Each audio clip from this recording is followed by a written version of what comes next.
Hello everyone, welcome to my channel. তো আগের দিন যে ভিডিওটা পোস্ট করেছিলাম তাতে বানিয়েছিলাম জাম মাখা, কিন্তু আমাদের সকলের পরিচিত এই পেয়ারা মাখা কি করে বাদ দিই বলো তো। তাই ভাবলাম আজকে বানাবো হচ্ছে পেয়ারা মাখা। তাই জন্য দেখো একটা পেয়ারা নিয়ে ভালো করে সেটাকে ধুয়ে নিয়েছি। এবারে এটাকে আমি ছোট ছোট করে কেটে নেব। দোকানে আর একটু বড় টুকরো করা হয়, কিন্তু আমি ছোট রেখেছি কারণ যাতে মশলাটা খুব ভালো করে ঢুকে যায়। আর এই পেয়ারাটা এমনিতে এত সুন্দর খেতে ছিল না, আর ওই পেয়ারা মাখাতে না খুব একটা যে বেশি ডাসা হবে ওরকম পেয়ারা ভালো লাগে না। এই যে এরকম হালকা পাকা হালকা কাঁচা হবে ওরকম পেয়ারাগুলোই ভালো লাগে। এমনি তো আমি যখন পেয়ারা খাই না এরকম ধরনের দেখেই পেয়ারাগুলোকে নিই। তো যাই হোক, আমার তো পেয়ারাটাকে ছোট ছোট করে টুকরো করে কাটা হয়ে গেছে। এবার এটাকে আমি একটা মাটির পাত্রে নিয়ে নিলাম। তার সাথে নিলাম দুটো কাঁচা লঙ্কা। কাঁচা লঙ্কাগুলোকেও খুব ভালো করে ডলে নিলাম এবং এর পেয়ারাগুলোর ওপর থেকে এখন দিয়ে দিচ্ছে একে একে হচ্ছে বিট নুন, একটু লঙ্কার গুঁড়ো, একটু চিনি, আর দিয়ে দিলাম একটা লেবু পাতা।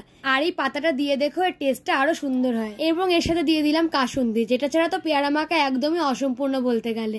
আর যখন মাখছিলাম না কাসুন্দিটা দিয়ে এত সুন্দর একটা গন্ধ বেরোচ্ছিল, আমার তো তখনই মনে হয় কি মুখ থেকে জল বেরিয়ে যাচ্ছে। আর সত্যি কথা বলতে এরকম কোনো মাখা হলে নিজেকে আর কন্ট্রোল করা যায় না, মনে হয় কতক্ষণে মাখাটা কমপ্লিট হবে আর খাবো।